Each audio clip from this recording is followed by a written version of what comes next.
Does your loved one struggle with extreme picky eating?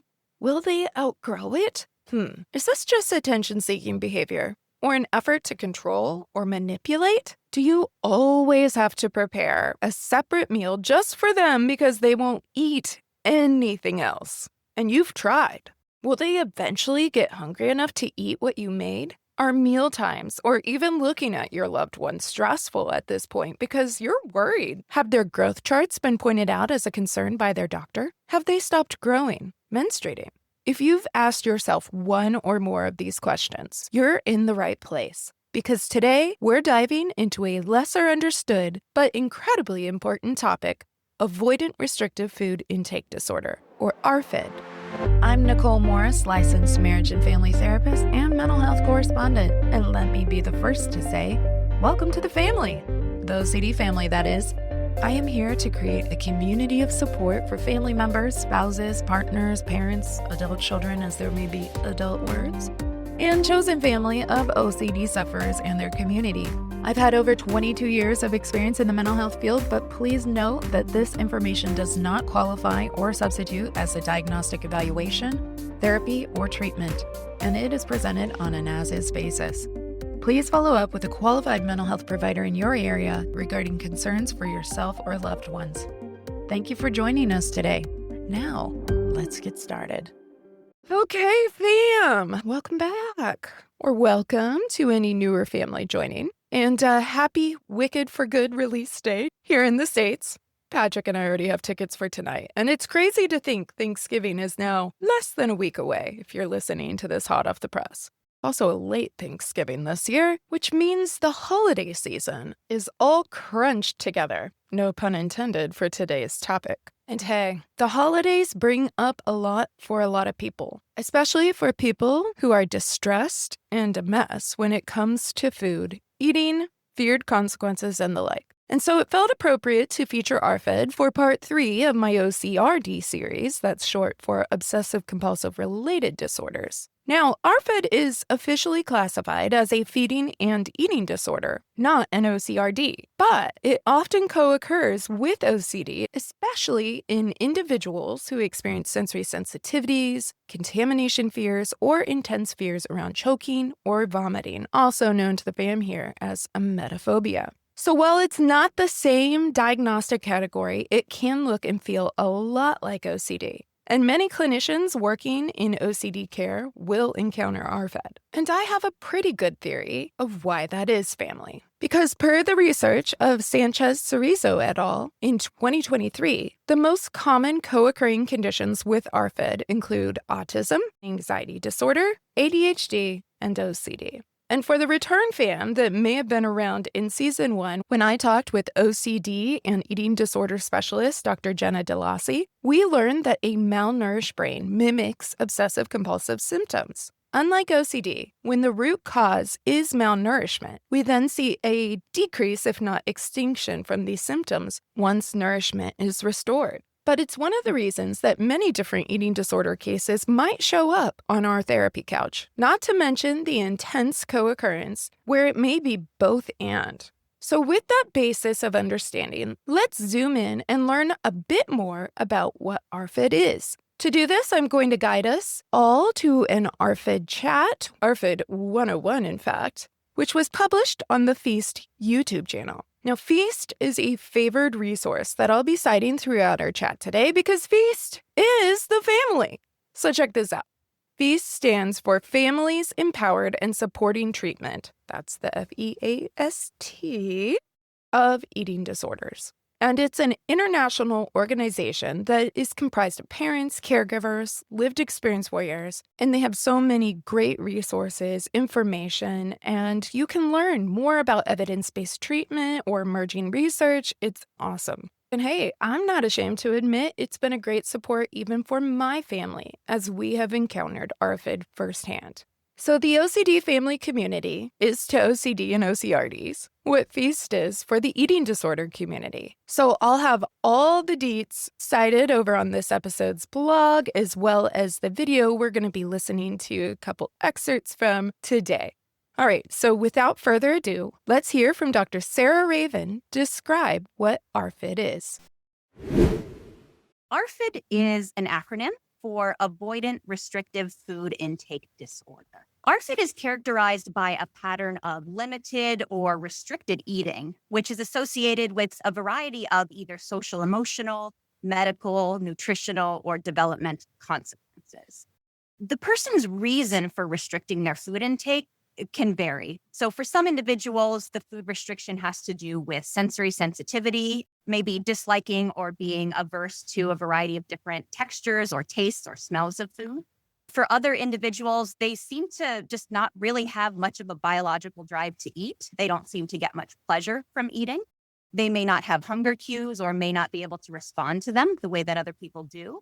And yet, for others, it may be a fear of the negative consequences of eating. So, for example, a fear of vomiting after eating, a fear of choking on food, a fear of having severe abdominal pain, a fear of an allergic reaction, or something of that nature. So, what ARFID is it is not something that is related to body image, drive for thinness, or fear of weight gain. So, we very rarely see body image distortion with ARFID. In fact, those individuals with ARFID that are underweight are typically very aware that they're underweight, may feel self-conscious about being underweight, and may actually have a desire to gain weight, but simply have a very difficult time doing so. Okay. So, are we clocking why we may see ARFID overlapping with our neurodivergent processors? All human beings have sensory systems, but for some of our autistic and ADHD fam, or any neurodivergent processors for that matter, there may be some increased sensitivity. Additionally, what if you're not feeling or knowing how to make sense of these different sensations, be they hunger or satiation cues? Take a person that has alexithymia. What does this feeling mean? What is it indicating? Are you able to feel it before it's screaming at you? But also, Dr. Ravin talked about how one or more of these ARFID presentations take shape. So a person could have sensory sensitivities like texture, smell, taste, etc. They may fear aversive consequences like choking or vomiting, or I would even add in concerns about lower GI distress. I know GI distress was the driver for my little warrior, or a lack of interest in eating altogether. So this can lead to significant nutritional deficiencies, weight loss, and even disruptions in social or daily functioning. I mean, just think about how many of our social rituals center around food. We don't have to think too hard during the holiday season, do we? There's a potluck, or there's a dinner, or there's a family meal, right? Let's keep going. ARFID is a very heterogeneous diagnostic group. So we tend to see a variety of different ages, genders, body types, personalities, and symptom presentations, much more so in ARFID than with any other eating disorder diagnosis. So just to kind of give you a sense of how heterogeneous this diagnostic group is, I'm going to give a few examples of different individuals with ARFID that I have treated.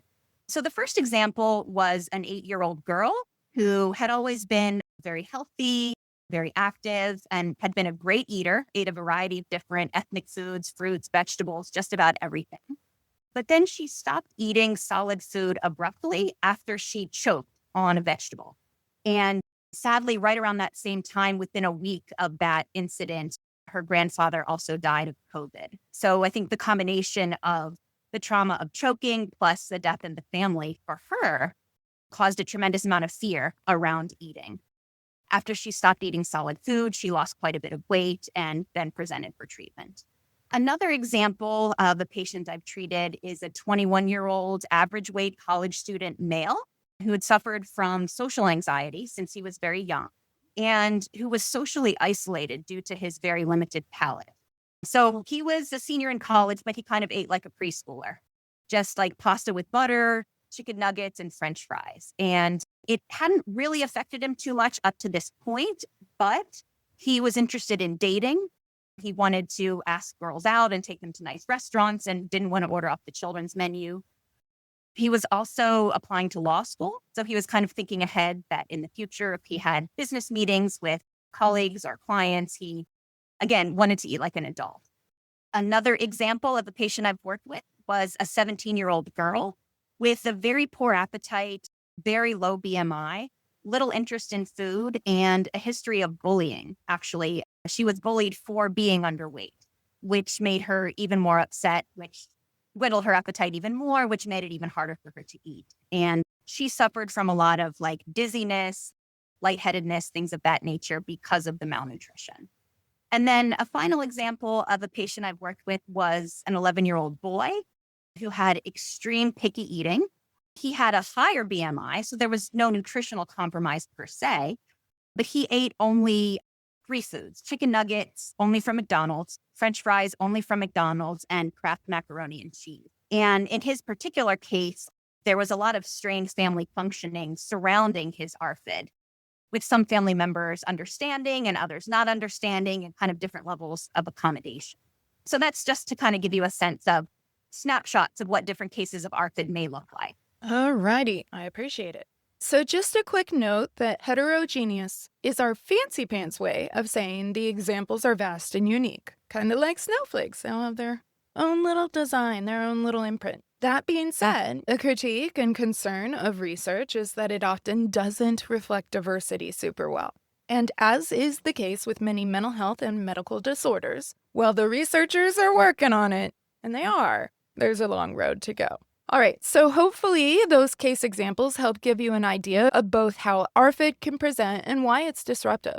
Additionally, you heard Dr. Ravin mention pickiness, and while I want to keep and remain the focus on ARFID itself, let me just give you a quick few key differences between picky eating and ARFID. First of all, picky eating is usually mild, or it doesn't get to the point of affecting growth, nutrition, or daily life. ARFID, in most cases, leads to weight loss, nutritional deficiencies, or social interference. In that last patient example, Dr. Ravin mentioned someone that did have a normal BMI. And this reminds me of a point relevant not only to ARFID, but all eating disorders. It is a myth that having an eating disorder means you're underweight. Eating disorders, and even disordered eating more broadly, does not have a size requirement. And while it may be obvious that for the health and safety of the client, of your loved one, of the patient, we want to have that healthy BMI, that one data point does not a diagnosis make. We have to look at the whole picture. Additionally, we look at the level of fear or distress that is experienced when we have maybe even a quote-unquote extreme picky eater versus ARFID. Picky eaters may dislike certain foods, but that doesn't mean they can't tolerate those foods in small exposures. ARFID, on the other hand, involves intense anxiety or even disgust, and even thinking about the food alone can trigger panic or avoidance. And the last quick note I'll make is there is persistence over time. Picky eating tends to improve with age. I mean, how often have we heard this? Oh, I hated this as a kid. I love it now. ARFID is chronic, and without intervention, it absolutely could worsen. So if you've ever had a friend or family member say to you about your loved one, just give them time. They'll eat eventually when they get hungry enough. Yeah, that line. That's a no-go with ARFID. You know what happens when an ARFID eater doesn't eat? Maybe you start having to boost nutrition with literal boosts or ensures. Maybe you have to go into the emergency room and get fed nutrition directly. Or in the most extreme of examples, you may even need to have a feeding tube put in. And I don't say that to scare or alarm anyone, but folks saying, just wait, they'll get hungry enough eventually, their privilege is showing. Because these kids, these adults, it doesn't work like that. And in fact, putting that pressure and stress is really just shooting yourself in the foot because you are amplifying the noise and distress around this panic and fear that already exists. And hey, I've been there. I get it. I think people are well-intentioned or they're like, gosh, in my day and age, we didn't have this silly problem. Well, this silly problem wasn't your problem, was it? But it's not so silly and it's very distressing when you or your loved one is dealing with ARFID. Okay, so with that little side quest of explanation, which needed to be said because if I had $1 for every time, I'd be doing well, y'all. But now we're going to listen to Dr. Ravin overview 3 different ARFID subtypes. I want to talk a little bit about 3 different subtypes of ARFID. So we have the aversive subtype, the avoidant subtype, and the restrictive subtype. These subtypes are not mutually exclusive. So it's actually pretty common for a patient to have symptoms from 2 or even 3 of these different subtypes. So the aversive subtype, these individuals are often normal eaters, maybe even great eaters before the onset of the ARFID. The onset tends to be very sudden and tends to be triggered by some sort of trauma or extremely stressful experience surrounding food. So, for example, the individual may choke or vomit or have a severe allergic reaction and then becomes very afraid of the food or the situations that are related to that particular trauma, or in some cases, of all food. And the person may either experience the food related trauma themselves, or perhaps they witness a sibling, a family member, or a classmate who chokes or vomits on food. And then it's kind of like a vicarious trauma after that. All right. My OCD crew, you might be thinking, wait a minute, doesn't that sound a lot like OCD? And maybe a sprinkle or two of emetophobia, that fear of vomiting in there? I like that curiosity, fam, and I'll explore this a bit more later. But for now, it's helpful to note that OCD is incredibly opportunistic. So it could take an issue, like a person gagging on a certain food texture, into excess and say, yo, if you eat this, you could die. Because remember how you gagged that one time? Or for our EMET warriors, what if it makes you throw up? Think about that. They're like every day of my life. Okay, let's keep going. The avoidant subtype, these individuals tend to have difficulty with eating that dates way back to infancy or very early childhood. These are the kids that tend to be very sensitive to smells, tastes, textures of food. They are often characterized by extremely picky eating. And this is the subtype that is often comorbid with autism. So these individuals tend to have a lot of difficulty adjusting to baby food. So when they sort of are transitioning away from milk towards baby food and then into solid food, that's when these problems tend to begin. And it's worth noting our ADHD warriors might experience this too. Sensory processing, again, is experienced by all humans, neurodivergent or allistic. But we can see some earlier roots for ARFID in this avoidant type. Let's keep going. And then finally, the restrictive subtype, these are the individuals that seem to lack a biological drive to eat. They may have a poor appetite. They may not experience hunger cues, or if they do experience hunger cues, they have trouble responding to them. They don't seem to get much pleasure or enjoyment out of food. They tend to feel full easily. Food tends to be more of a chore or something that they dread or just that they have to get done rather than something that they look forward to. Oftentimes, parents of kids with this subtype say that when the child was a baby, they have to set an alarm for every 2 or 3 hours to remind the child to eat, which, as any parent knows, most babies come with their own alarm and they let us know when they're hungry. But for these kids, they don't come with their own internal alarm system. So oftentimes parents have to be the ones that start feeding them mechanically, even from a very, very young age. Yeah, good points. And also, I'll say again, some of this we can see happen at earlier ages, but I can think of someone in my extended family who absolutely has this restrictive subtype. And partly because of things that are happening and changing neurologically for them, it has just really eliminated those hunger cues and affected energy and all sorts of things. And so you really have to be like, did you eat? You need to eat. We are eating now. But there isn't an internal drive or motivation to do so. Also, it's worth noting that restrictive subtype can also be common enough for our alexithymic warriors, as we mentioned earlier, and that makes sense. In fact, back during the pandemic, I remember one of my families got sick, one with a very healthy appetite, no disordered eating, but they lost their taste temporarily when they got their first and thankfully only bout of COVID. And I recall them articulating how depressed they felt about food during that time. It went from this really joyful experience or expression or outlet to something that just felt pointless or useless. Because in their words, what good is food if you can't even taste it? Why take the time, effort, or waste the macros if you don't feel any different and you can't even enjoy it? Now, while that's not the same as having persistent disordered eating, such as we do within ARFID, it did give that person an insightful window into how motivating and reinforcing that sense data is. All right, moving on. I want to talk a little bit now about formulation or how we conceptualize ARFID. And this formulation is particularly for the avoidant and restrictive subtypes. So, as with other types of eating disorders and really all psychiatric disorders and other medical conditions, these individuals tend to come with a biological predisposition that makes them more likely or more vulnerable to developing ARFID. So this biological predisposition almost always involves an anxious temperament and a hypersensitivity to body sensations. So these individuals are very, very in tune with how their body feels, almost to a fault. All right, family, anxiety sensitivity has entered the chat. Sometimes these individuals have extreme sensory sensitivity. They tend to have a lot of cognitive rigidity, like they must do things a certain way. So sometimes there can be some autism spectrum traits there and or some OCD type traits. And then for the individuals with the restrictive subtype, there's often that lack of hedonic drive, meaning they don't get pleasure or enjoyment from food or other physical sensations that most people do enjoy.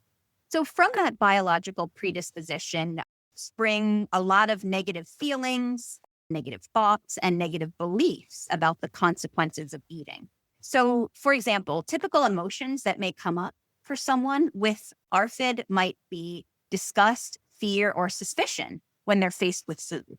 So in some people, the disgust, fear, or suspicion is of any new foods, anything outside of their list of safe foods. And for some people, it may be all foods that bring up feelings of disgust or suspicion.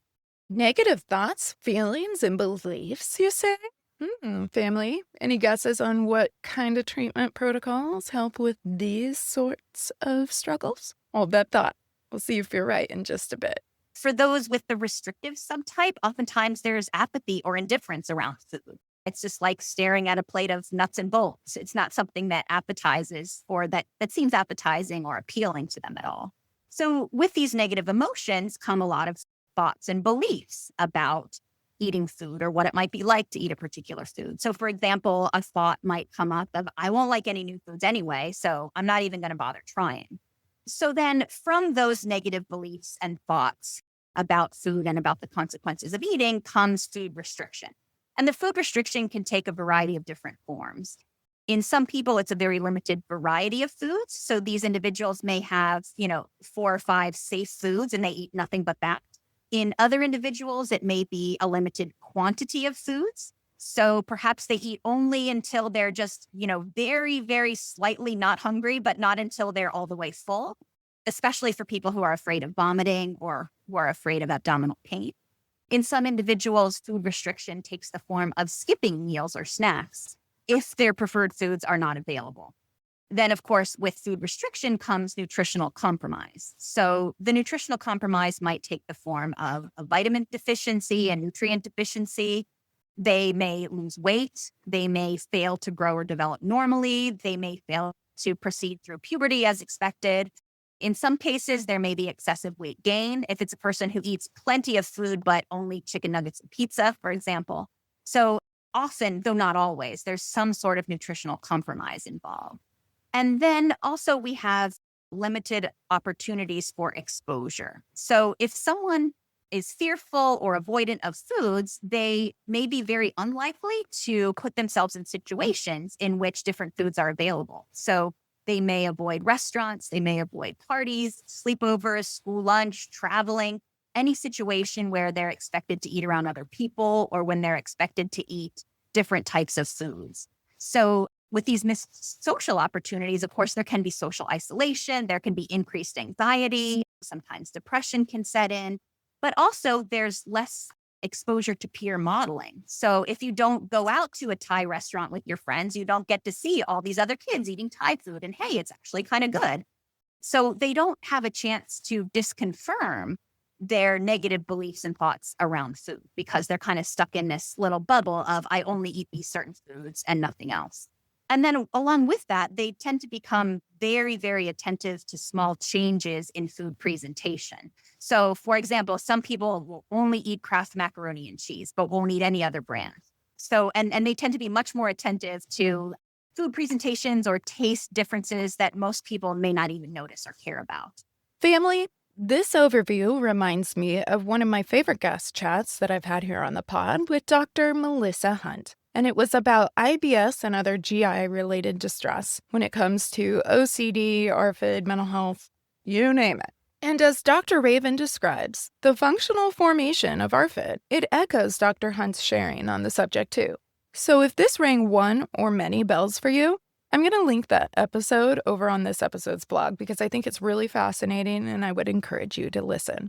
But for now, let's hear more about the aversive ARFID subtype. Now I want to talk a bit about how we conceptualize or formulate the aversive subtype of ARFID, and this is the one that has the trauma component. So it's similar to the other subtypes, but there's a little bit of a twist because there's typically an event that sets it off. So with these individuals, yes, there's also a biological predisposition. These people tend to come with an anxious temperament, and they tend to be very, very sensitive to bodily sensations. So this hypersensitivity, these are often the types of kids that may experience panic attacks because they're so attuned to changes in their body, and then they become anxious about being anxious, etc. Okay, anxiety sensitivity. I see you creeping around here. I might have to start a tally fam. But we certainly see this show up in OCD as well. Then there's the food-related trauma, which again can be either something that the child themselves experiences or something that they witness in a family member or friend or even something on TV. It may be an episode of choking or vomiting or severe allergic reaction or something of that nature. It can even be a fear of feeling extremely full and how uncomfortable that may be. So once the person experiences this food-related trauma, either in themselves or witnessing it in someone else, their body goes into fight or flight mode. So there's a lot of fear and avoidance and resistance around that particular food or that particular situation, or sometimes food altogether.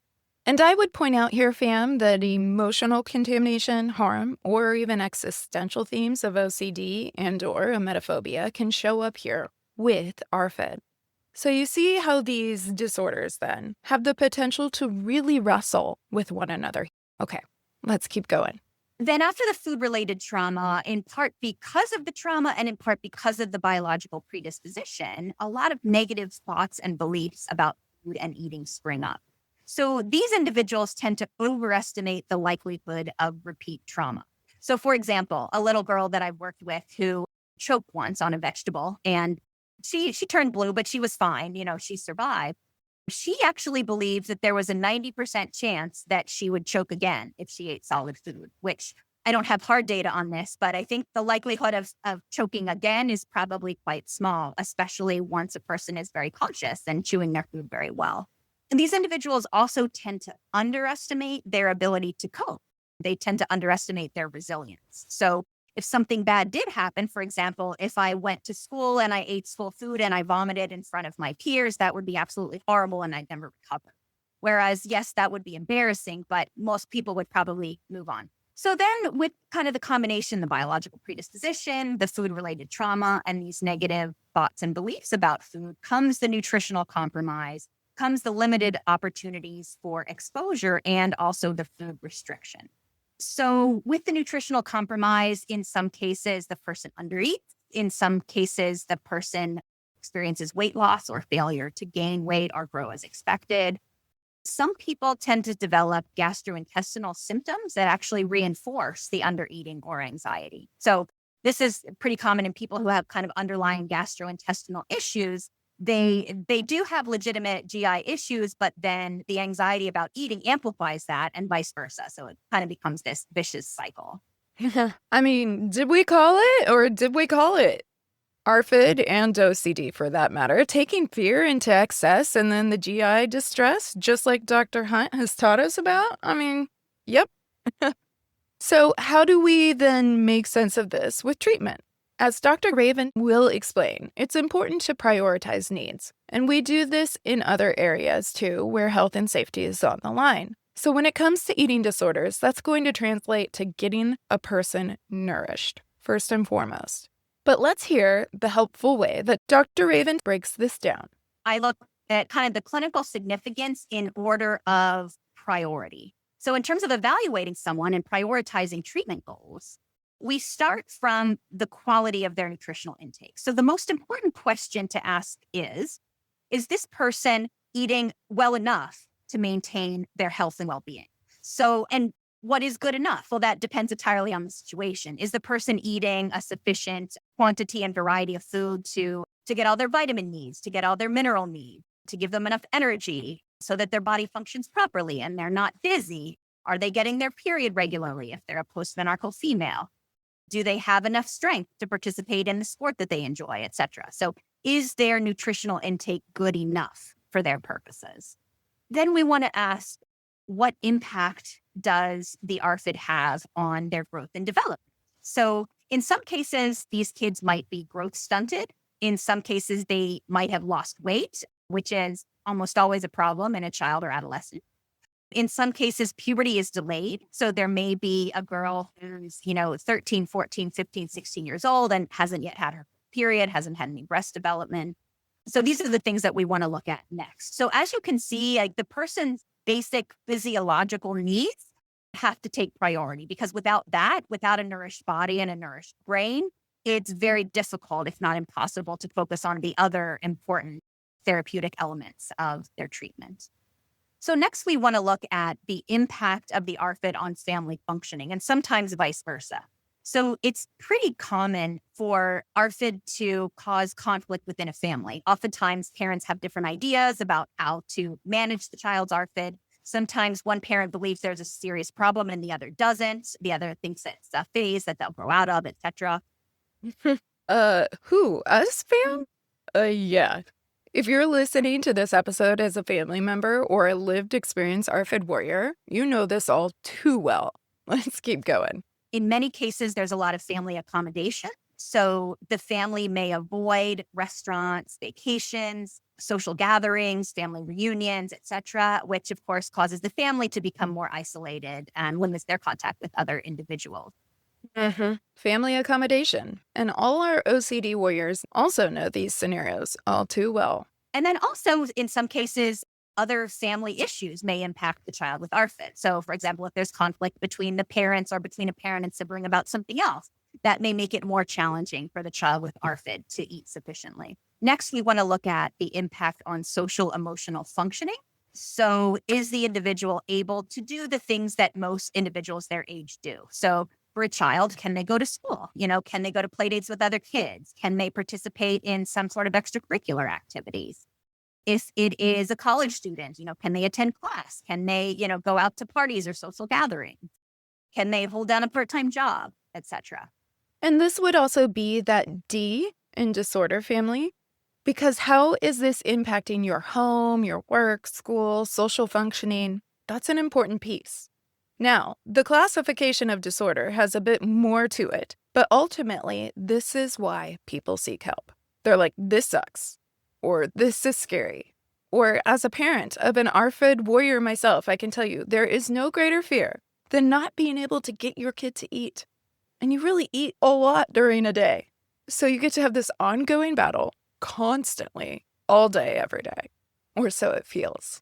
And there's a real fear. Like, I don't want to end up in the hospital. All right, let's keep going. Next, we want to assess for any comorbid conditions. So with ARFID, we very often see a comorbid anxiety disorder. We may often see comorbid autism. And then another thing to bear in mind is that, having ARFID as a young child is actually a risk factor for developing another type of eating disorder later in life. So often individuals with ARFID as young children may develop anorexia nervosa after puberty. So that's something to bear in mind as well, because of course that complicates the clinical picture. And of course, we'll add OCD here as well, because as we've already discussed, that overlap is high. And sometimes even what people conceptualize as the co-occurring anxiety disorder is actually OCD, where the distress manifests as anxiety. That's practitioner pickiness there, but I can tell you from the lived experience family side of it, you just know it sucks and you know anxiety is there. Call it, dress it up, whatever you want. It's a problem. And then finally, we want to look at the patient's subjective distress. So what is their quality of life? What bothers the patient about this issue? Do they believe they have a problem with food? And if so, why is it a problem? To what extent does it interfere with the life that they want to live? So the treatments for ARFID really are all, because this is a pretty new diagnostic category, this is all sort of in its infancy, but the treatments that exist are all adaptations of other treatments that have an evidence base for treating other eating disorders. Okay, so we're into treatments, and for anyone that was guessing a little bit ago, let's see if you were right. Time to check our work. So, first, we have cognitive behavioral therapy, or CBT. Uh-huh. So, CBT for children and young adolescents always involves family involvement. Family tends to play a very strong role in the CBT. It involves psychoeducation, both for the patient and for the parents, and a lot of self monitoring, which can be done either by the patient if they're a teenager or an adult, or by the parents if it's a child or maybe a less cooperative adolescent. And the CBT tends to target the maintaining mechanism. So, what is it that is maintaining this eating disorder? The eating disorder is very often maintained by avoidance. So, avoiding particular foods, particular situations, that tends to perpetuate the symptoms. Undereating tends to kind of perpetuate itself. So, the less the person eats, the less they want to eat, and so on and so forth. And then a lot of the thoughts and beliefs around food also serve to maintain or perpetuate the eating disorder. And those are targeted in CBT as well. Next, we have family-based treatment, or FBT, which is the gold standard first line of defense for children and adolescents with anorexia nervosa as well as bulimia nervosa.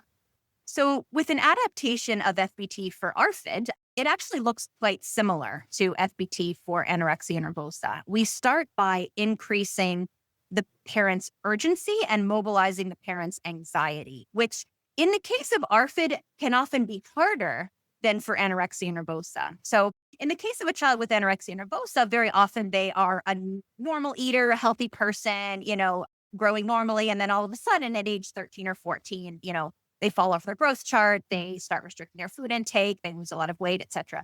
Whereas for a child with ARFID, they may have been suffering for, 10, 12 years prior to coming in for treatment. And so there's a lot of fatigue in the child and in the family of having dealt with this problem for so long. And also a sense of, well, my child's already made it to age 12 or 13 or 14 and they're still okay. So, so it can be harder to recognize the situation as a crisis with ARFID than it is for another type of eating disorder.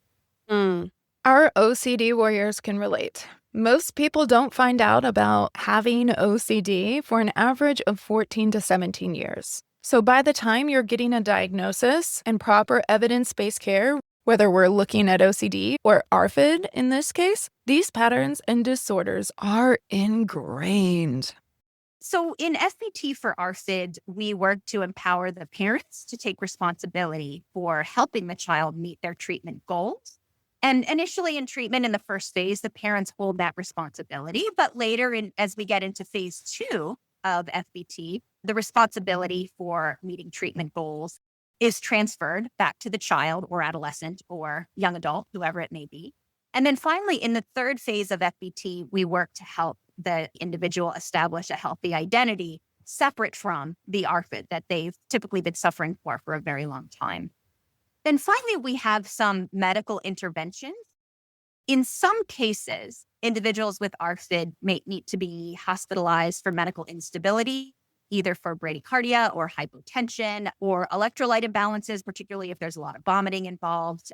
Some individuals may need a feeding tube if they are not able to take in enough nutrients orally. That's fairly uncommon with ARFID, but it does happen.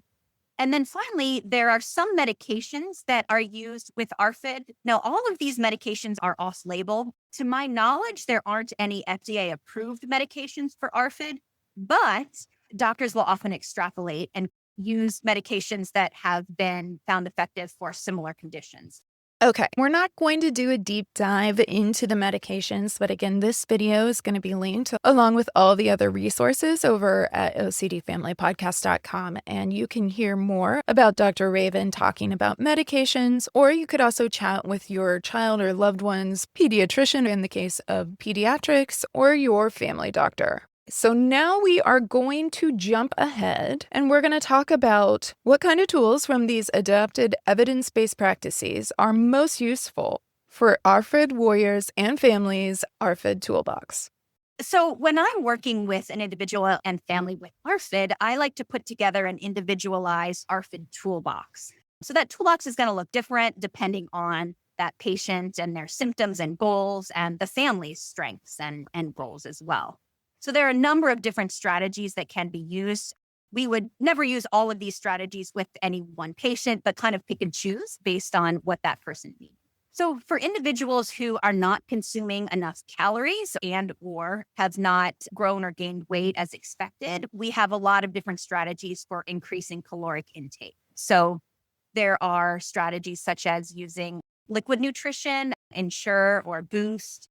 High calorie shakes and smoothies are often used. Eating 6 times a day is frequently recommended. Using supplements such as Calorie or Carnation Instant Breakfast. Fortifying foods with oils and things of that nature. Eating very nutrient dense foods to try to pack more calories and nutrients into a smaller volume. These are all things that, parents of kids with other types of eating disorders, such as anorexia nervosa, use frequently in their treatment as well. Sometimes we use a food hierarchy. So a hierarchy is a strategy that's used in a lot of different types of cognitive behavioral therapy for anxiety. Fear hierarchy? We have some exposure work entering the chat. So what we tend to do is we'll come up with a list of about 10 different foods that the individual wants to be able to conquer. And we'll rank those from most challenging to least challenging. And then we'll kind of work our way up the ladder. So the person starts with an exposure to the least challenging food. Once they've mastered that, we move on to the next one and the next one and so on and so forth, which tends to have the effect of increasing the person's confidence and motivation to move forward. Exposure therapy is another very common technique that's used in a lot of different types of CBT for anxiety disorders, PTSD, and OCD. And just like a little asterisk note here, yes, we use exposure therapy for OCD, but we don't forget that RP in our exposure therapy, our exposure and response prevention. Exposure therapy for ARFID could take a few different forms. In some cases, it's exposure to feared foods or feared food situations, such as restaurants, parties, things of that nature. In some cases, it's interoceptive exposure, which means exposure to bodily sensations that the person finds very aversive, such as a feeling of being very full or the feeling of swallowing and having a lot of food in their throat due to fear of choking.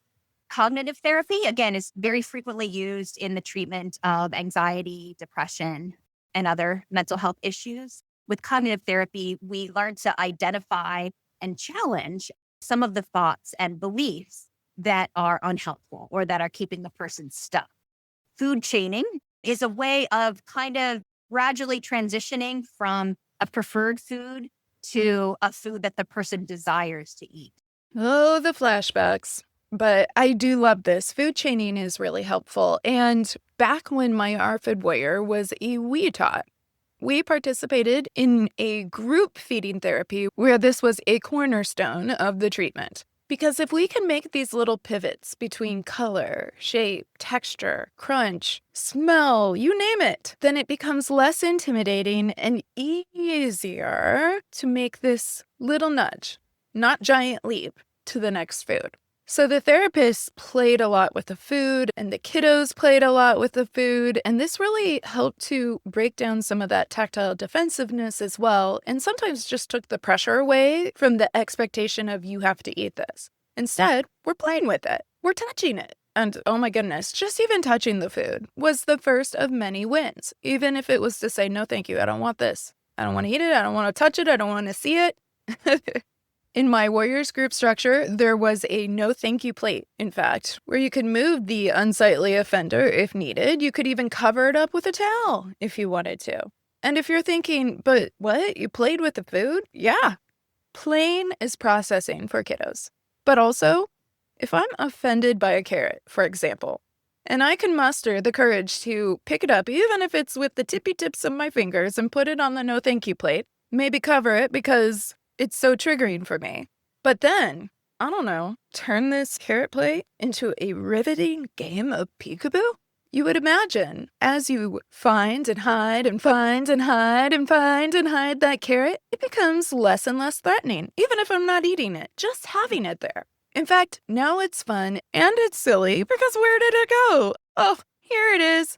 It still may be way too triggering to eat or even bring to one's lips. But if I can play peekaboo with the carrot, I'm probably going to get to a place where I can actually sit there, be its neighbor, covered or uncovered, and care much less about its presence there. And for our ARFID warriors, that's a big win.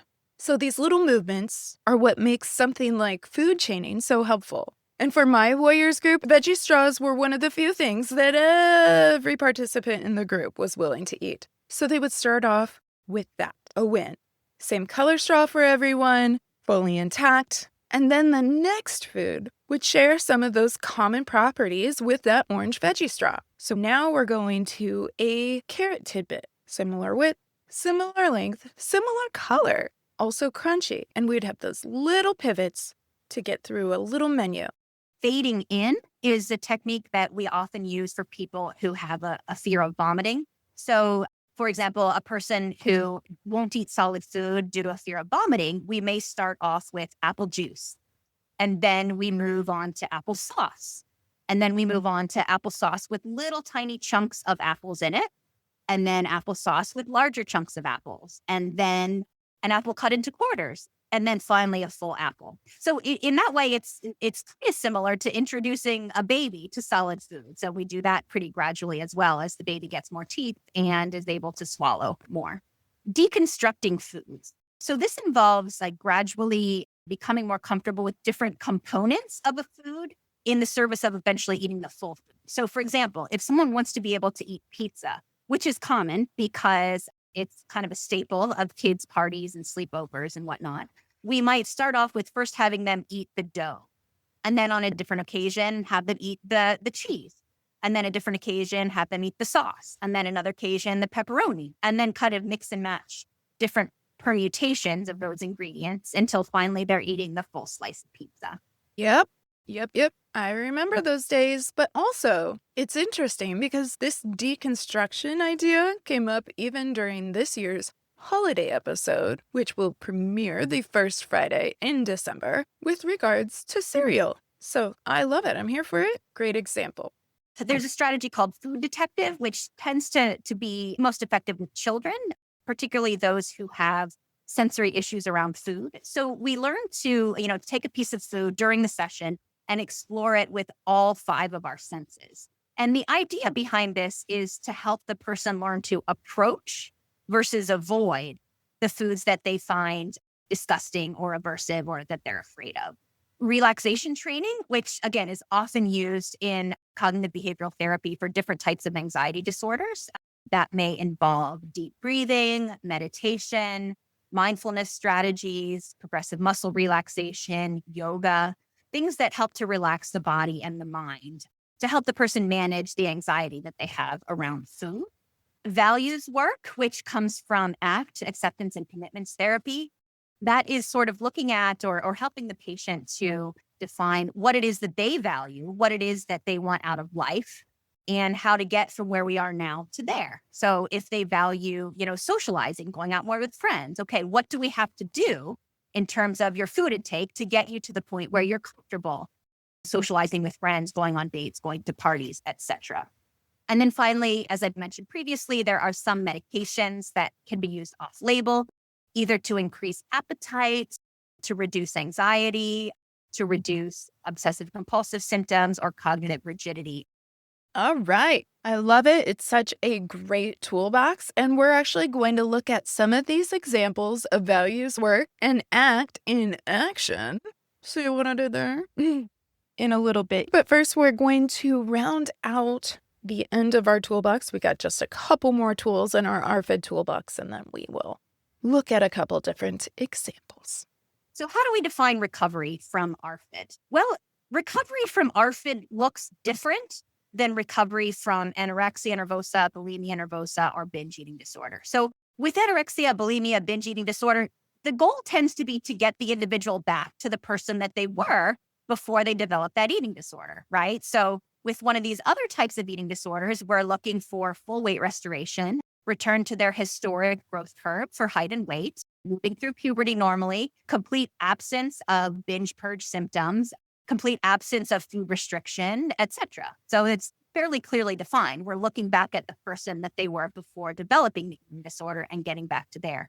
With ARFID, it's a lot more challenging because very often these individuals don't have a normal to go back to. They may have always been very, very picky. They may have always had sensory issues around food. So they may have always been very underweight. And so we don't always know where their body is meant to be. We don't necessarily have a healthy eater person in mind for them to go back to. So it's quite a bit different. How do we determine whether a person is recovered or in recovery? We want to see if their nutritional intake is good enough to sustain basic health. So are they getting enough calories, vitamins, nutrients, proteins, carbohydrates, fats, etc.? Are they growing and developing normally? Are they where they're meant to be in terms of height and weight? Again, it might be a guess where they're supposed to be, maybe based on the height and weight of their biological relatives, if it's a person who's always been very small for their age. We also want to make sure that they're progressing through puberty as expected if it's a person who's in early adolescence.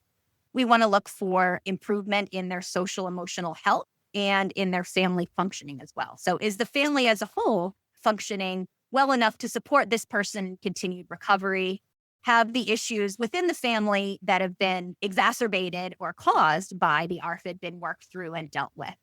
And then finally, we want to look for a reduction in the patient's distress and an improvement in their quality of life. So does the patient subjectively say, yes, I feel better. I like my life now. I enjoy my social life. I'm able to do the things that I want to do.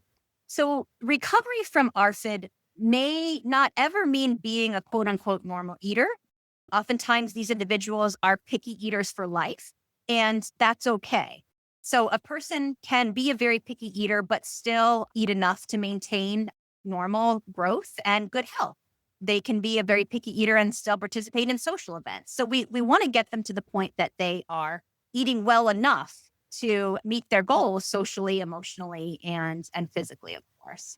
I appreciate Dr. Ravin managing that expectation that you're not going to just go to quote unquote normal eating, but we want to be able to see nutritional needs are met, development is thriving, social emotional health, family functioning, their quality of life is better, their distress is down. They're going to be a picky eater. Okay. I think almost having that mindset that, yeah, it'll be picky, but it can be better than this. Yeah. So now we are going to switch gears to show some examples from an amazing pint-sized influencer who is facing her ARFID journey on her channel at My ARFID Life. And all of the clips that I'm going to feature and play from today are going to be linked over on the blog as well. But I just know you're going to fall in love with this girl, Hannah, and her bravery and how articulate she is, as well as Hannah's mom and this family's strength. So we'll start off with her mom, who is joined by Hannah as Hannah's mom describes how this process unfolded.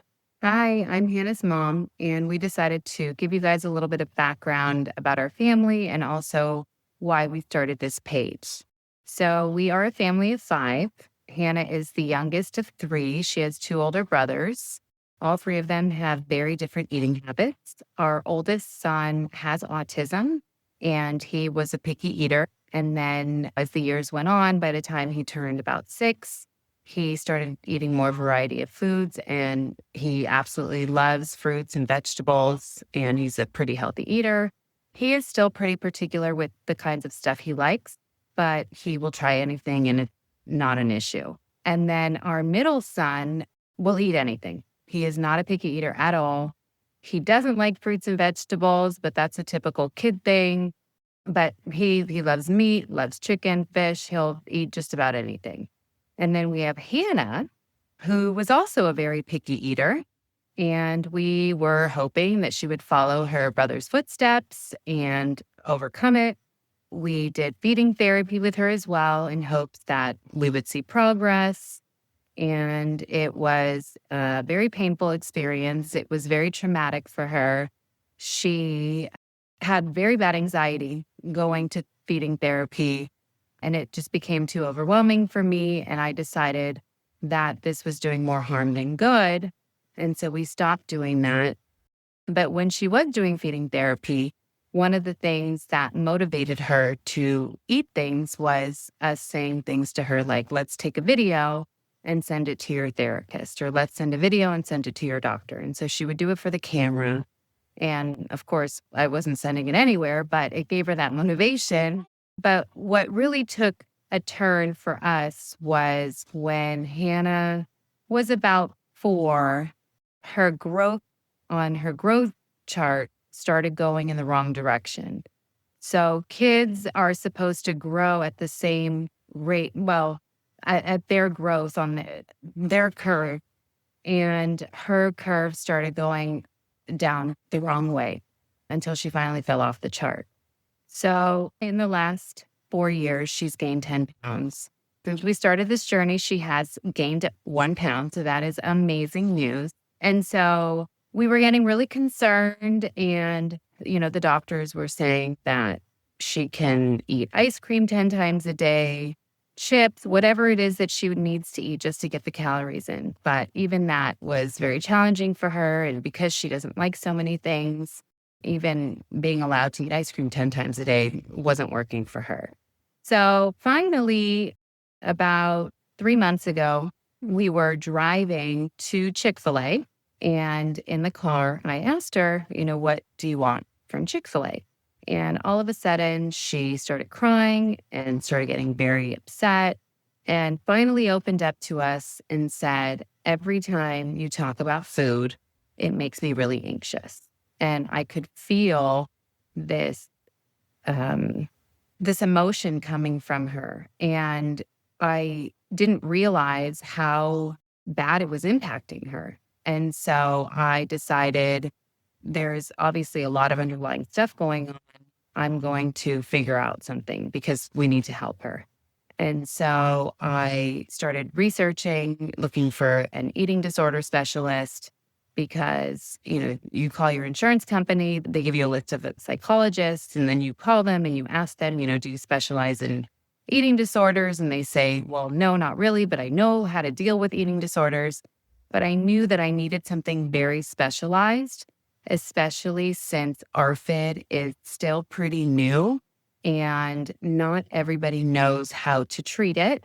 And so I was very concerned about just seeing somebody who didn't have the experience and having it do the opposite of what we needed it to do. I know many of you listening can relate to this because whether it's ARFID or OCD or an OCRD, sometimes depending on where you live, it can be extremely frustrating and disheartening to find somebody that just has common knowledge, let alone training in how to help. Let's keep going. So I found an eating disorder specialist who happens to be out of state, which is really sad that it's so hard to find people who know specifically about ARFID. And she started seeing her via Zoom twice a week. And they do therapy and they do exposures and eating. And it still gives you anxiety, right? When you do therapy, because she knows that when she goes to therapy, she has to try foods that she doesn't necessarily want to try. And I've noticed that when she does it at her free will, and she's the one who's choosing what she's trying, she's not as anxious. But the therapy has definitely been helping her a lot. She's learning a lot of coping skills and techniques that she's using to calm herself down and to better understand what is exactly giving her that anxiety. So the therapy has been very successful. And when she started therapy, we had actually had an appointment with her pediatrician who had mentioned that it's really important for her to supplement her nutrition with the supplemental drinks like Ensure, that type of stuff. And it was either that or having the risk of being put on a feeding tube, which obviously we wanted to avoid at all costs. And that was something that really made Hannah, it made you anxious, right? Every time you would hear, More than anxious. yeah, when you would hear about feeding tubes, you would get really scared. And she wanted to do whatever it took. So we started her on the Ensure Plus, and it was a struggle. Again, because there's so many texture issues involved that it was hard for you to get it down. Yeah, for anyone who has ever, for your own reason or a loved one's reason, maybe you have an aging parent who needs supplemental nutrition. or maybe you have a child that needs that supplemental nutrition. It's kind of like a protein shake in the sense of like, it's an acquired taste. And if you already are avoiding foods with different textures, different tastes, different weight, because drinking Ensure is not like drinking water when you think of kind of the weight even of the liquid. It can be a real struggle. And so I appreciate that she validated like, because as a parent, when you're in a situation like hers and it's like, she has to have this, it's on the line. You feel how dire that nutritional need is. It's hard because what if they refuse to drink it? You have to get real creative sometimes. We would try to time it and see if she could beat her last record. And then the thought came to me and I said, why don't we record you drinking the Ensure and we'll send it to your therapist? Because that was motivating for her back when she was doing OT. So that's what we did. And then the idea came to me and I thought, oh, why don't we start an Instagram account where we can share this with our friends and family, and she'll have a support system and maybe she'll be motivated to do this for them. So she's getting into how they created Instagram as well as the YouTube channel. I think they're probably the same content, but I'll link both over on the blog. Right now, we are listening via YouTube. But I just want to take a quick moment to note, because I've seen this come up outside of ARFID as well, and it seems important. It seems worth noting. So I just want to highlight and differentiate something here. Hannah's mom is discussing how they started this account as a motivator. If I could embolden, emphasize that without busting anyone's ears here, I would. But it was a motivator because it was a motivating tool that worked for Hannah in the past. And because she also consented and agreed to it and was motivated to participate in it in the present. I'm emphasizing this because I want to be very clear. This was not a shame-driven activity, such as, I'm going to record this and send this to your therapist or somebody you really care about if you don't eat. And I want to state that because for a whole host of things, family, I have heard this kind of comment as a practitioner, even at sports practices from other parents or whatever. And perhaps you have as well. But it's really important to state, just like we talked about earlier with the picky eating business, you cannot shame or force your child, your partner, your loved one, your parent, another person to eat. You just can't. And if you try, you're just amplifying that distress. And with more distress is more problems. And with more problems, you are taking yourself further away from your goals. So for Hannah and her mom, for their family, this worked because Hannah was motivated by that. And that really emphasizes what Dr. Ravin was talking about when she was talking about leaning into those values. And also, poor little Hannah, and I'm sure everybody in the family was like, we don't want a feeding tube. Oh my gosh, is there anything we can do? But can you imagine the pressure? If you're already terrified by food and then they're like, you're going to have to have this tube put in your stomach to feed you nutrition if you can't figure this out. I mean, stress express. All right, let's keep going. And that's the other thing is when you have ARFID, a lot of people around you don't understand what it is. And as you've seen through the comments, many people just say, oh, it's just a picky eater. So going to holidays, family functions, it's really challenging because people don't understand. And we, bring our own bag of her safe foods and everybody starts asking questions like, why don't you try this? Why don't you try that? And just saying that alone would make you very uncomfortable, right? Yeah. Yeah, I've been there. Packing a picnic of food to go get food. I remember those days. And they emphasize how that brought stress for Hannah. But I also want to say a shout out for mom there and the families, because not only can it make the ARFID warrior feel that stress, but it stresses families out too. I mean, think about it. Why do people even go to restaurants? So they don't have to cook? So they can have a warm meal brought to them? They can feed the family. It can take less time. It can be quick. It can be convenient. You don't have to do the dishes. Pick a thing. But when you have someone with ARFID and you're going to a restaurant, with your packed picnic of safe foods that you gotta clean when you get home. It's not convenient. It's more stressful than it's worth even, in a lot of cases, or so it can feel. Because even though, again, as we've heard, exposure is important, when you're surviving in those trenches, and then you get what I have to believe, and I do believe actually, are mostly well-intentioned comments from the peanut gallery going, oh, have you tried this? Yeah, have you tried feeding them? Oh yeah, thanks. Thanks for your great idea. Have you tried it a different way? Have you tried calling this thing a chicken nugget that is clearly not a chicken nugget? And they are adept to all the differences in brands of chicken nuggets. And you want to be like, oh no, it's just chicken. People don't want to be lied to. They don't want to be tricked.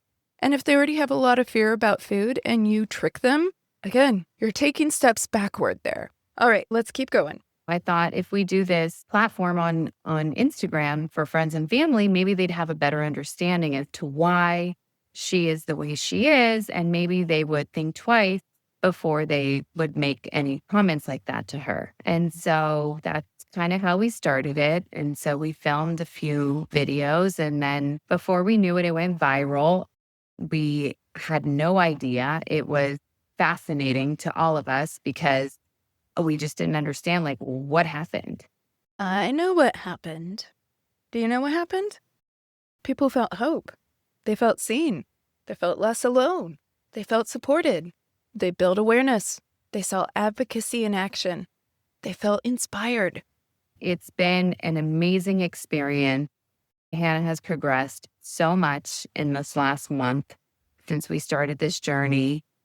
You know, parents asking their kids to do something, it's not so easy. But when you're doing it for the camera, for thousands of people who are cheering you on and giving you that motivation, it gives you, that reason to do it. And so we decided to allow her to pick, the foods that she is interested in trying. And we've been looking at all of the recommendations you guys have been giving. A lot of people are struggling with ARFID as well and have given great suggestions, which I think you've been trusting, right? What they've been suggesting. And something I do before I try food is I draw a picture of Mr. ARFID and I throw it away. That's right. To get yourself ready to fight your fear, right? To go. I tell him to go to Antarctica and not come back. That's right. So yeah, I mean, it's been an amazing experience. We're so thankful for all of the love and the support. And we have been getting messages from all over the world of people saying, thank you for spreading this education. I've never heard about this before. Or you just answered, so many questions that I've had. I've been struggling myself, or my child has been struggling. And now I know that there's a name for it. And it's amazing to see that there's others out there like her. And so it doesn't make you feel so alone, right? Like you feel like you have other people who understand you. Amen, Mama. Amen. I mean, that's the power of community. And that's why I say every episode, if not multiple times per podcast, you are not alone. Because you aren't. I'm not. Hannah isn't. Hannah's mom isn't. We are not alone. And the strength and power and courage of community is contagious in the best possible of ways.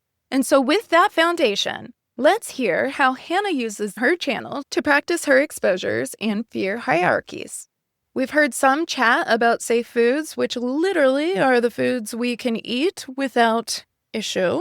Something we haven't gone into in this episode, but I will note, is when you have a very small list of safe foods. As much as you appreciate that consistency, sometimes you run into food jagging as well, where the warrior's like, you know what, I'm tired of this food. But it's one of their very few foods. And that is a stressful day when you realize, oh my gosh, I got a freezer full of chicken nuggets. And now it's like, I never want to see a chicken nugget again. It makes sense why you're tired of it. And while sometimes you can earn back or re-establish it as a safe food, I'd be lying to you if I said that always happens. Sometimes you lose it to the feared food list. That being said, though, with treatment, there's a lot of hope And so we're going to look at some specific examples from Hannah's sweet channel. And again, all of this will be linked over on ocdfamilypodcast.com on this episode's blog. But first, let me give a little trigger warning, because if anyone listening has misophonia and really struggles with any kind of crunching, chewing, breathing, slurping sounds, this will be a trigger for you. I'm going to play her video in full, but this is really, really helpful content. And so if that's you, I would recommend maybe even muting the video and watching it with subtitles, because you're not going to want to miss out on what sweet Hannah has to say. Her insights, her awareness, her descriptions, all the things are solid gold here. So proceed with caution. See if there's a way you can modify or adapt things to be able to increase access. But I do want to give you guys a little warning there. And because it's part of her process, I am not going to be editing. All right. So we're going to start off with a safe food for Hannah. And you're going to hear how she's coupling the safe food with another food that she has struggled with, to see if that helps. Also, I want you to keep in mind the structure of these exposures. She really is a food detective, so you're going to hear how she visually inspects it, smells each food before trying it. She's going to take a total of 3 bites every single time, which we'll have more on that later, and she describes the taste and texture. So she's really using so much of her sense data to evaluate the food. And I love this because whether we realize it or not, all of this goes into eating, along with the physiological process of chewing, moving food physically through the mouth, swallowing. And then she ends every video with giving her SUDS score. SUDS, which we use in the OCD world as well, stands for Subjective Units of Distress. And it is a rating to express, to give some of that self-monitoring, as Dr. Ravin talked about earlier, how distressing this practice was. So for Hannah, a 1 would be like the hardest, most miserable, most distressing, scary thing ever. And a 10, that's as good as it gets. Yummy in the tum, good. Okay, so let's listen to Hannah in her own words trying her safe food. Today I'm going to be trying Nutella pretzel sticks. Usually I don't try new foods on the weekend, but I saw these at the store yesterday and they looked really interesting and I really wanted to try them. So far I've tried a lot of things with Nutella, like the breadsticks, the cookies, and many more. And so far I haven't liked any of them yet, but since I really love pretzels, I hope I'm going to like these. They just smell like pretzels and Nutella. Here I go.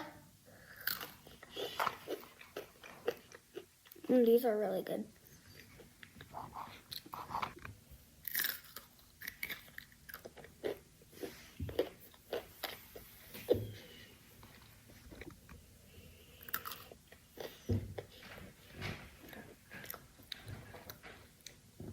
These are so good, I can't stop eating them. The flavor of salt mixed with Nutella is so good. The texture with the crunch and the creamy is so good. I rate these a 10 out of 10 and I'm adding them to my safe food list. My mom always jokes around and says that all my safe foods are foods that are really hard to find in the store. If you haven't tried these yet, I highly recommend them. Like and follow my ARFID journey to see me try new foods.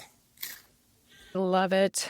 All right. First off, get it, girl. Second off, Mom, I feel you. I stand in tribute. It is so tricky already feeding our ARFID warriors. And then at certain times, like the one thing they'll eat is really hard to get, or the store stops carrying them, or whatever the thing is. And you're like, I need this. But I love it. And Hannah, way to be working on the weekend. I love that. So she usually takes a break then. Again, I love that idea of really limiting. It's not like every single time is going to have to be an exposure. We need our breaks. But she was like, I am so motivated. And it was such a natural, pure motivation that she's like, you know what? I'm doing it. I'm doing it. These look good. I want to try it. And she was hopeful. She was excited, which is so, so awesome. But to top it off with a new safe food, so the pretzels were already safe.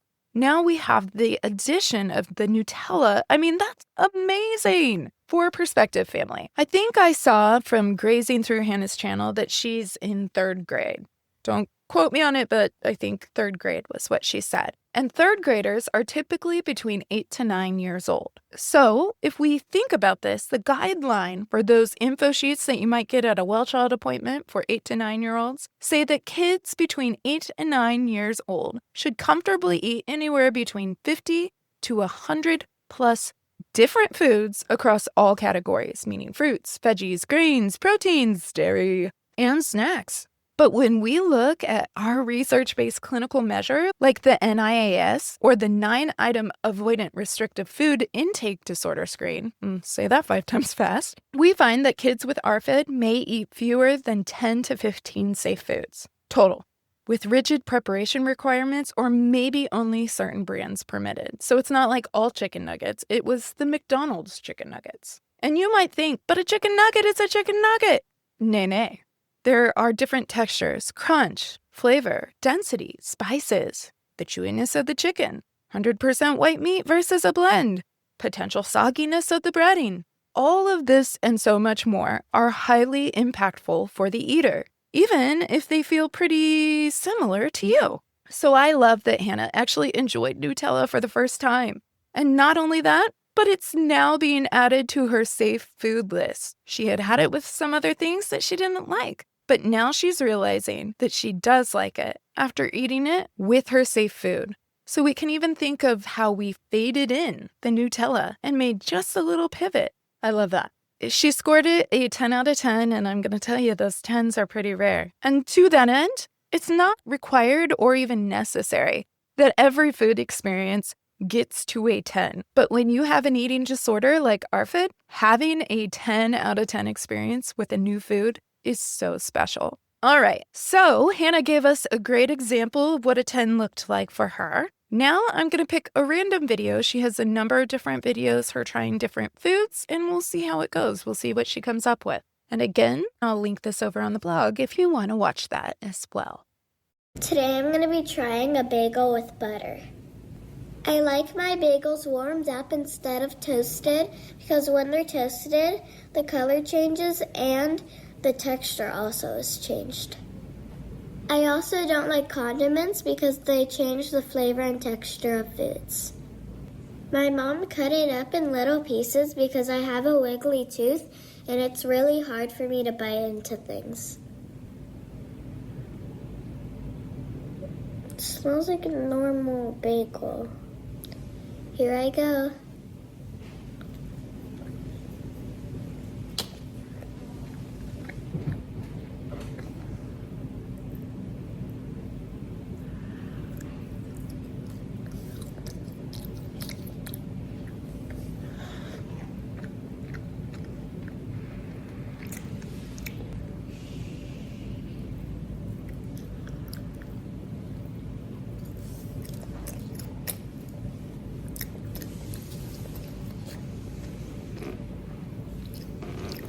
It's not something that I like, but it's also not something that I don't like. But the thing that I don't like is the butter on my fingers, and the thing that I like is it has a lot of flavor still and it's not dry. I rate this a 6 out of 10. I think I still prefer my bagels plain without butter. Like and follow my ARFID journey to see me try new foods. All right. So I like how she described the color and the texture changes depending on how the bagel is eaten or prepared, as well as the feel and even say the butter residue on her hands. All of this data is being absorbed when she's eating. So she's helping to break it down and she's doing it so mindfully. And this helps fam because it can create then that cognitive feedback loop. When we are able to slow down the process and pump the brakes to recognize what we liked, what we hated, and everything in between, it helps to reinforce the learning in the brain. So what can Hannah learn from this experience? Well, she might like the flavor, all right, and she likes the bagel not being so dry, but that buttery feeling on her hands, not her favorite. So maybe next time, if she's interested in trying this again, she could use utensils like a fork and a knife to keep that greasy texture of the butter from getting on her. Or maybe she thinks, you know what? I like it when the bagel has a little more flavor and isn't so dry with a condiment. but that butter felt too greasy. So maybe next time I can try a different condiment and see if I like it. When we think back to the first exposure example, we heard that that worked well for her when it came to the Nutella. She had tried Nutella with other pairings and it wasn't her thing. She didn't give up on it. She continued to try it in different ways. But once she tried it with the pretzel sticks, the combo was a 10 out of 10. So that cognitive feedback loop was really, really helpful because she was able to determine here were some of the good things and here are the things I didn't like. And now we can make these little pivots to try an approach again. I love it. And that's why a lot of us OCD practitioners will also pair this kind of cognitive feedback skill with something like ERP exposures, because there's a treasure trove of learning available with each practice we try. Okay, so now we're going to go to our third and final example with sweet Hannah regarding a feared food. Today I'm going to be trying sweet peas. I've tried snow peas and sugar snap peas, and I really didn't like both of them. So today I decided I was going to try sweet peas without the pod. Oh, it smells like a chunk of grass with dirt. Here I go.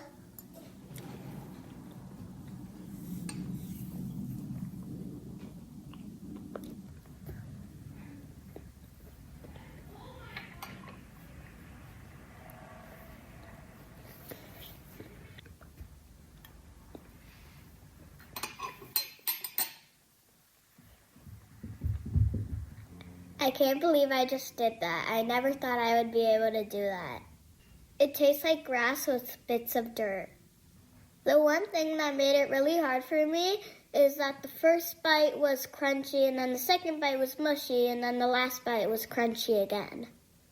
Since the texture changes every time, it makes it really hard for me to know what to expect.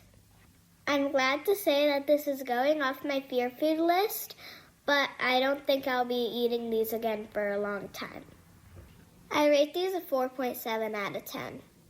Like and follow my ARFID journey to see me try new foods. She's the sweet pea, isn't she? Oh my gosh, she's the best.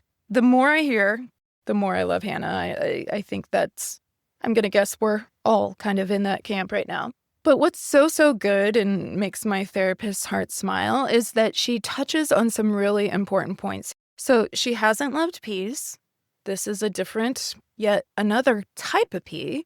And if you could see her sweet little face or jump on over to the channel and watch the video, I mean, she's already going into it with doubt written across her face. But to me, that gives her all the more credit for trying it and facing it, because she already knows she's probably not going to like it, which for a person with ARFID is only going to amplify the fear or distress around facing this food.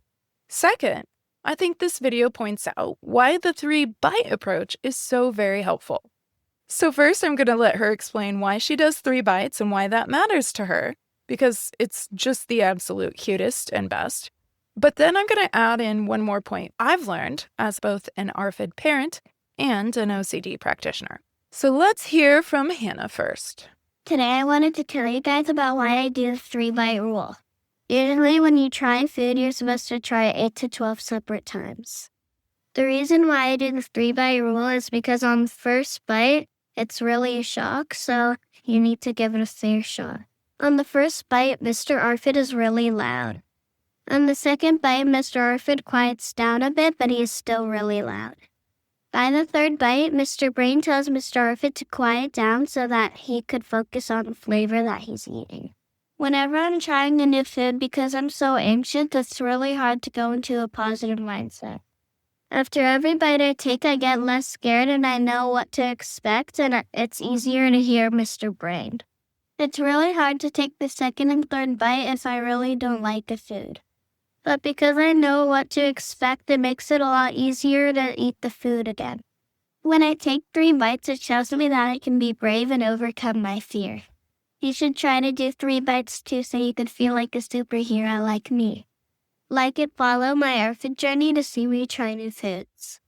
I mean, I dare you not to smile. Yes, You are a superhero, Hannah. And you see, fam, I mean, I could have summarized why she does the 3 bites, but it's too good. You have to hear it from her. But I also love that she externalizes her ARFID as Mr. ARFID. You heard earlier she starts before any exposure. She draws a picture of Mr. ARFID and throws it in the trash. He goes to Antarctica. And what that represents is throwing him far, far away. So I like that she's separating out me doing this from ARFID doing this. It's a helpful skill. We do it with OCD and a number of other things too. Externalizing that piece can be so helpful. Okay, and then her description reminds me a bit of almost like a wise mind approach from DBT, where she both honors the feeling or the reaction of shock, and maybe even sometimes the horror of facing this new food, with a rational thinking brain that she expects this to decrease in intensity with each bite. I love it, because did you also notice how she described the texture changing?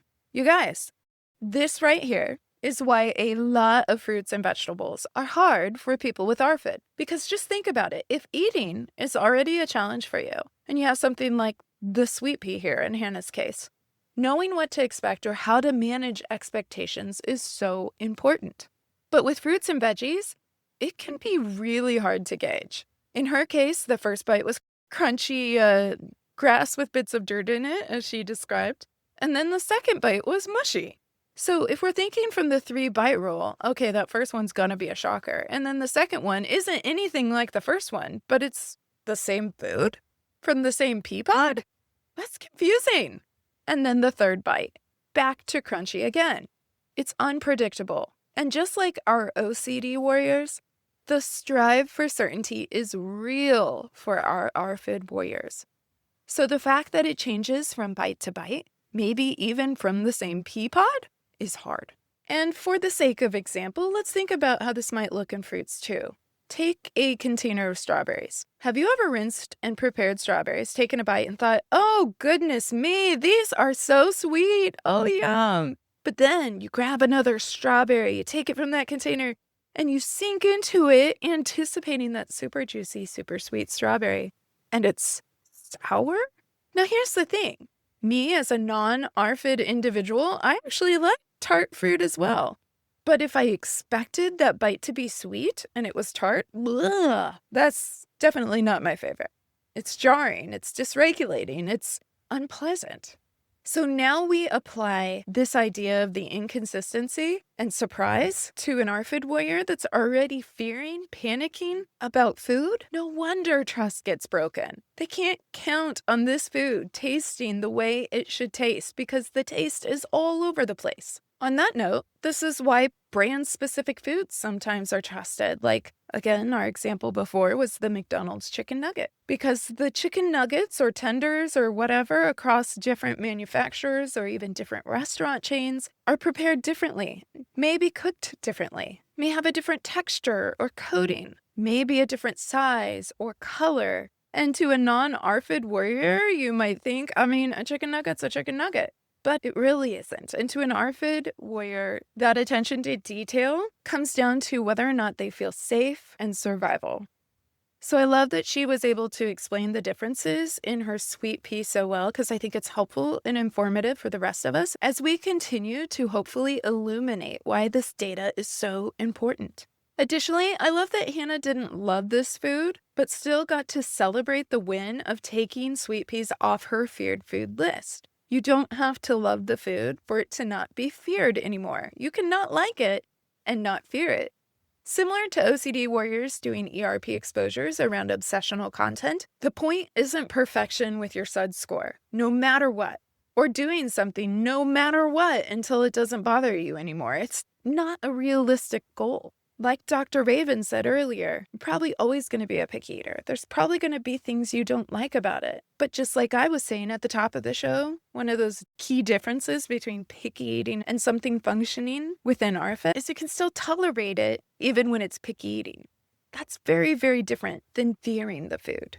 So she didn't love it. She scored it a 4.7. She's like, it's close to half, but I can't with the half. So 4.7, we see you, Hannah, no worries. But she also learned that, you know what? Even if I don't like it, even if I still have some distress, I don't have to fear it anymore. And now she feels some industry and autonomy, and she can have a choice. She can opt out and say, oh, I don't want that. No, thank you. I don't need to try it.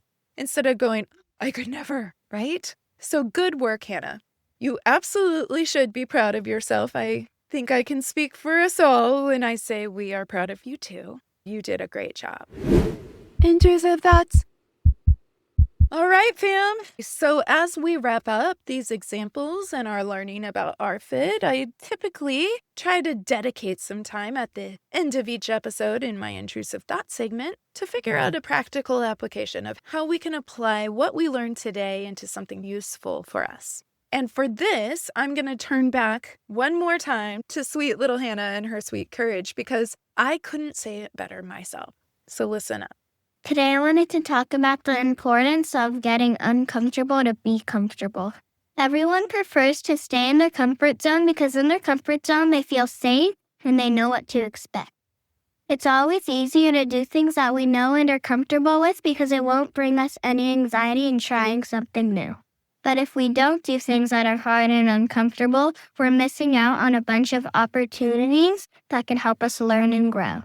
Imagine yourself at a sleepover at your best friend's house. What if they don't have an extra mattress or an extra bed for you to sleep on? You would have to bring a sleeping bag and sleep on the floor. You're going to be pretty uncomfortable at first, but then if you stay in that position for a long time, then you're going to get very comfortable and you will fall asleep. When I started this journey, I was really uncomfortable with trying new foods, but now every day I'm getting more and more comfortable with trying new foods because I'm doing it over and over again. I'm learning that the more I face my fears of trying new foods, the less scared I am to do it. Last year I did a speech on Georgia O'Keeffe, and I wanted to share with you guys one of my favorite quotes by her. I've been absolutely terrified every moment of my life, and I've never let it keep me from doing a single thing that I wanted to do. Like and follow my ARFID journey to see me try new foods. It's so good. Hannah! My gosh, there is so much freedom available in getting comfortable with being uncomfortable. It's not fun, but being able to face that unlocks new learning and new possibilities. So whether you have OCD, ARFID, another OCRD, you and your loved ones, you know how small our worlds can get and shrink. That's when you start missing out on those sleepovers, or those restaurants, or the travel, or going any place that doesn't have a working kitchen. Holidays become distressing when a disorder becomes the governing authority over our lives. But there is hope, fam. And facing the distress in service of your values, maybe a sleepover in Hannah's case, or that date for Dr. Ravin's client, or maybe even being able to have that business lunch and land that well-deserved promotion because you weren't too afraid to face the plate in front of you. There is freedom in getting comfortable with being uncomfortable. So thank you, fam, for joining us as we learned about ARFID. And again, I'm going to link Feast as well as Hannah's YouTube channel and Instagram account, all the resources and details, research, etc. that we've discussed in this episode over at OCDFamilyPodcast.com. But I'm wishing you all well, family, as we go into the holidays and I welcome you to come back next week, too, because we are having a special return guest in Dr. Anthony Pinto, and he is bringing some special guests with him as well, as we raise more awareness and hope for OCPD warriors and families. Because just like Hannah taught us, just like her mom taught us, just like our warriors teach us, we are better together. Thank you for joining me and our OCD family community. If you enjoyed what you heard today, please like and subscribe to the OCD Family Podcast wherever you enjoy your podcasts.